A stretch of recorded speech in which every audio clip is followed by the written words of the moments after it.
السلام عليكم ورحمة الله وبركاته. ازيك يا صديقي؟ عامل ايه؟ معانا النهاردة صحابي جليل كان أسرع من الخيل، والرسول صلى الله عليه وسلم قال عنه خير رجالتنا. كان صحابي طارد جيش بحاله لوحده وهزمه ورجع بالغنايم وخلاهم يرموا كل حاجة معاهم. إنه الصحابي الجليل سلمة ابن الأكوع رضي الله عنه وارضاه. بس قبل ما نوصيكم لايك والاشتراك والتابعوا على قناتنا، لو تسيب رابط اللي في وصف الفيديو، تدون رايك في التعليقات وتصلي على النبي. يلا بينا يا صديقي، يلا بينا. مين سلام من الأكوع ده؟ سمعت أنا إن هو أسرع من الخيل وطارد جيش لوحده وبتاع. أنا حاسس إن هي خرافة. دي خرافة ولا إيه يا حاجة بصور؟ يلا قول لنا يا عم. يا صديقي، لا والله، دي مش خرافة ولا أسطورة خيالية. ده واقع اسمه سلمة ابن الأكوع رضي الله عنه. تخيل معايا كده واحد يجري في الصحراء أسرع من الخيل، مش على مضمار ولا جهاز جيم.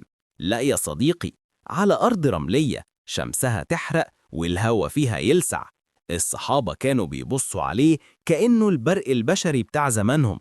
والنبي صلى الله عليه وسلم بنفسه قال عنه: خير رجالتنا سلمة بن الأكوع.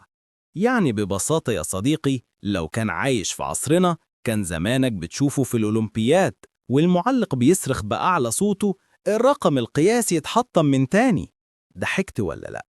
لا، ما ضحكتش عشان أنت ما قلتش حاجة تضحك أصلا. يلا يا عم كمل كلام عن هذا الصحابي، بين عليه يطلع فعلا خارق زي ما الناس بتقول. يا صديقي، سلمة بن الأكوع رضي الله عنه نشأ في قبيلة أسلم، قبيلة عريقة من العرب المعروفين بالشجاعة والكرم. من وهو صغير كان جسده مميز جدا، طويل القامة نوعا ما، عضلاته قوية، وظهره مستقيم كأنك شايف جبل واقف قدامك. كان طبيعي سريع الحركة، خفيف على رجليه، وده اللي خلاه فيما بعد أسرع الناس في الجري. اتربى في بيئة صحراوية قاسية، الشمس والرمال والمشي الطويل كل يوم خلوه يتحمل التعب والمشقة، وكمان جعله قوي البنية وقادر على التحمل. يعني يا صديقي، مش بس حد اتولد سريع، ده حد تكون جسده وروحه في بيئة صلبة، وعنده صفات جسدية خارقة لكل من يعرفه: قوة، رشاقة، سرعة، وتحمل رهيب. طيب ازاي ابتدى حياته وازاي أسلم وانضم للرسول صلى الله عليه وسلم؟ يعني كلمنا برضو عن الموضوع ده، أكيد برضو مهم جدا يعني. يا صديقي، سلمة بن الأكوع رضي الله عنه ابتدى حياته كبني آدم عادي في قبيلة أسلم، لكن قلبه كان دايما ميال للحق والخير. لما سمع عن رسالة النبي صلى الله عليه وسلم تحمس على طول، وقرر يدخل الإسلام من قلبه مش بس بالكلام.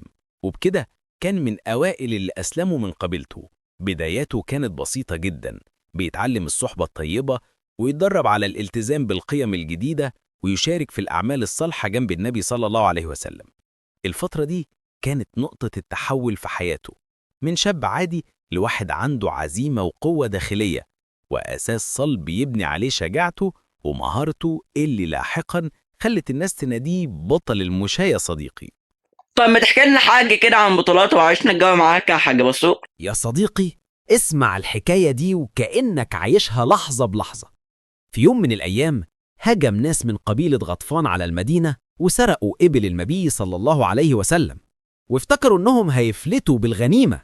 بس اللي ما كانوش يعرفوه إن في راجل اسمه سلمة بن الأكوع مستعد يطير وراهم لوحده. أول ما سمع الخبر ما استناش أمر ولا ندى على حد، خد سلاحه وجري في الصحراء بسرعة خيالية. الغبار بيطيح حواليه والشمس فوق راسه، وهو بيصرخ بصوت يهز الصحراء: أنا ابن الأكوع، واليوم يوم الرضع. كأنه بيعلن بداية ملحمة. يا صديقي، الراجل ده ما كانش بيجري بس، ده كان بيقاتل وهو بيجري، يرمي السهام وهو في عز الحركة، يصيب الهدف من غير ما يقف، كأن السرعة جزء من روحه.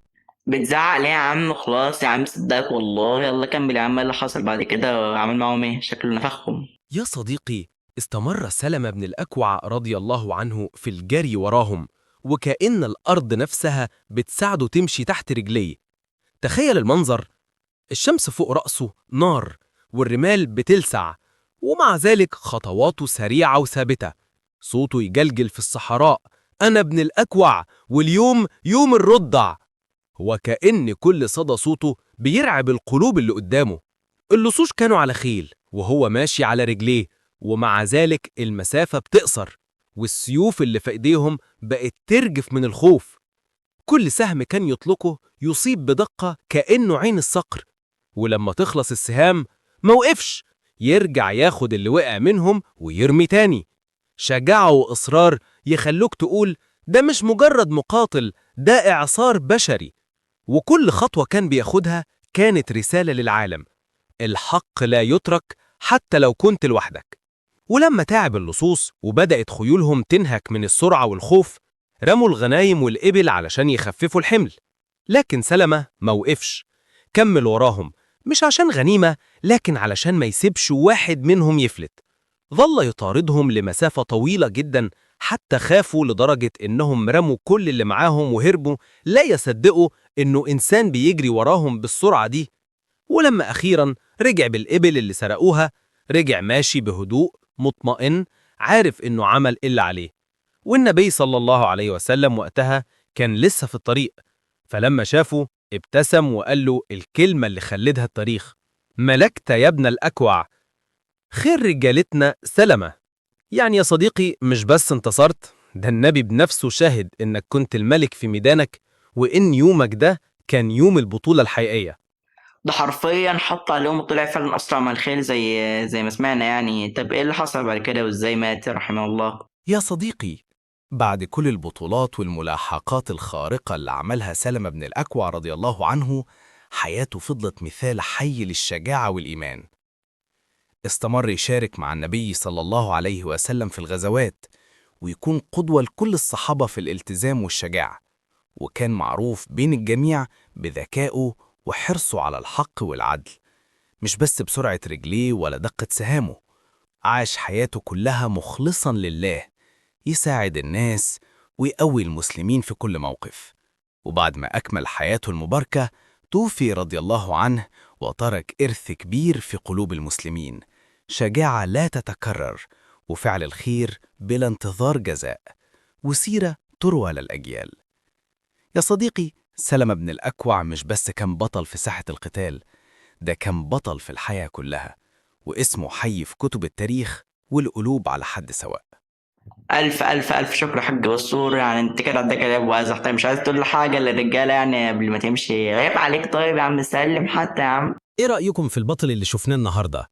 لو انبهرت بالقصة شارك الفيديو، دوس لايك عشان يوصل لأكبر عدد ممكن، وقول لنا رأيك في التعليقات. سلام. سلام يا حاج بسطور. وفي النهاية يا صديقي، بعد ما عرفنا مع بعض قصة الصحابي الجليل سلمة ابن الأكوع رضي الله عنه وارضاه، عرفنا ازاي كان سريع جدا وأسرع واحد في التاريخ. ولنا رأيك في تعليقات يا صديقي، ومن الشخصية اللي عايزنا نتكلم عنها المرة الجاية يمكن نعمل لك عنها فيديو نخلي بسطور هو اللي يحكيها لك يا صديقي.